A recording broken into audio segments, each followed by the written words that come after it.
اعوذ باللہ من الشیطان الرجیم، بسم اللہ الرحمن الرحیم۔ السلام علیکم ورحمۃ اللہ وبرکاتہ۔ میرے عزیز دوستو، آج کی اس ویڈیو میں اسم اعظم کے بارے میں بات کرنے والا ہوں۔ اسم اعظم یعنی اللہ تعالیٰ کا وہ نام جس کے ساتھ ہر دعا قبول ہوتی ہے۔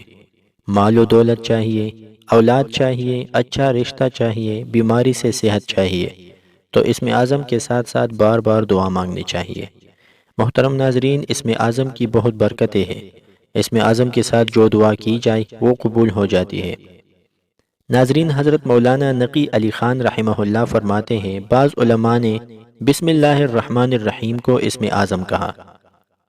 حضرت سیدنا عبداللہ ابن عباس رضی اللہ عنہما سے روایت ہے کہ امیر المومنین حضرت سیدنا عثمان ابن عفان رضی اللہ عنہ نے نبیوں کے سلطان حضور صلی اللہ علیہ وسلم سے بسم اللہ الرحمن الرحیم کی فضیلت کے بارے میں سوال کیا، تو اللہ کے رسول صلی اللہ علیہ وسلم نے فرمایا، یہ اللہ عز و جل کے ناموں میں سے ایک نام ہے، اور اللہ عز و جل کے اسم اعظم اور اس کے درمیان ایسا ہی قرب ہے جیسے آنکھ کی سیاہی اور سفیدی میں۔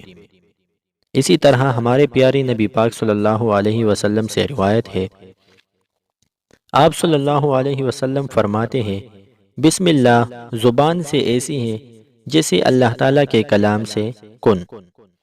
میرے پیارے دوستو، اللہ تعالیٰ کے دو عظیم نام یا حی یا قیوم کو بھی اکثر علماء نے اسم اعظم کے نام سے یاد کیا ہے۔ حضرت محمد صلی اللہ علیہ وسلم نے فرمایا، اللہ تعالیٰ کا وہ عظیم نام یعنی اسم اعظم قرآن پاک کی 3 سورتوں میں ہے، اور وہ 3 سورتیں یہ ہیں: سورہ البقرہ، سورہ آل عمران، سورہ طٰہٰ۔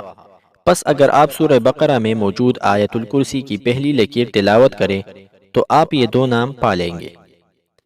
حضرت ابو امامہ رضی اللہ عنہ فرماتے ہیں کہ میں نے حضور صلی اللہ علیہ وسلم کے فرمان کے مطابق اسم اعظم کو ڈھونڈنے کی کوشش کی، اور میں نے یہ 3 آیات پا لیے۔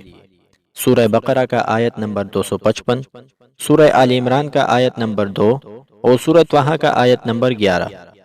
اللہ تعالیٰ سے دعا ہے کہ ہم سب کو سمجھنے اور عمل کرنے کی توفیق عطا فرمائے، آمین ثم آمین۔ اگر آپ کو یہ ویڈیو فائدہ مند لگی ہو تو اس طرح کی مزید ویڈیوز کے لیے چینل کو سبسکرائب اور ویڈیو کو لائک کریں۔ ملتے ہیں اگلی ویڈیو میں۔ اللہ حافظ۔